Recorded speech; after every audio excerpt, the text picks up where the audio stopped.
Bonjour à toutes, bonjour à tous et bienvenue sur La Belle Flandre. La Belle Flandre, l'émission qui part à la rencontre du territoire des Flandres.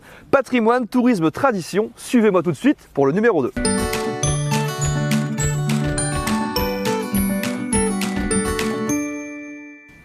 Ses remparts, son beffroi, son abbaye, nous sommes ici évidemment à Bergues et nous allons parler dans ce La Belle Flandre de l'histoire de la création de cette cité flamande.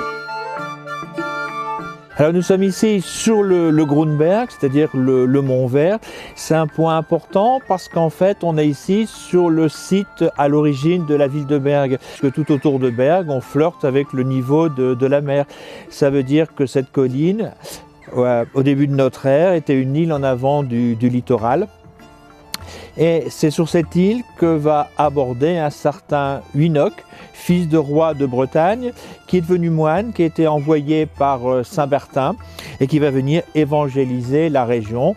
En 1022, les comtes de Flandre vont décider d'édifier sur la colline une puissante abbaye bénédictine en l'honneur de Saint-Huynock. Le Groenberg où nous sommes, en fait, va venir verrouiller une langue de terre.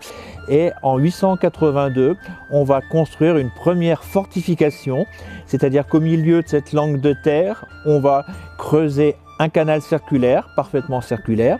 La terre, on va en faire un talus, et sur le talus, on va en mettre une palissade en bois.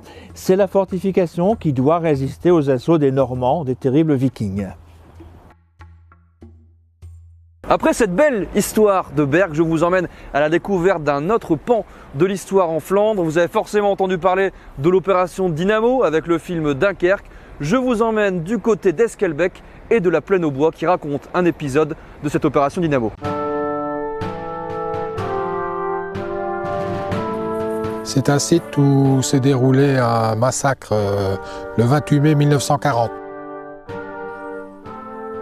Les Britanniques qui étaient postés ici devaient retarder l'avance allemande et le soir ils se sont rendus faute de munitions et ils ont été ramenés en arrière du front de Wormhout jusqu'ici pour être assassinés dans ce lieu.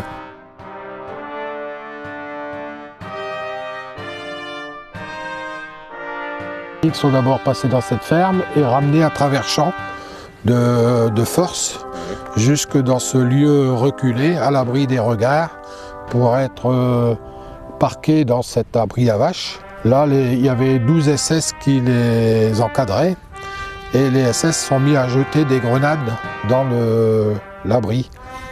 Et il y a 2 sous-officiers britanniques qui sont jetés sur les premières grenades pour protéger leurs copains qui étaient derrière.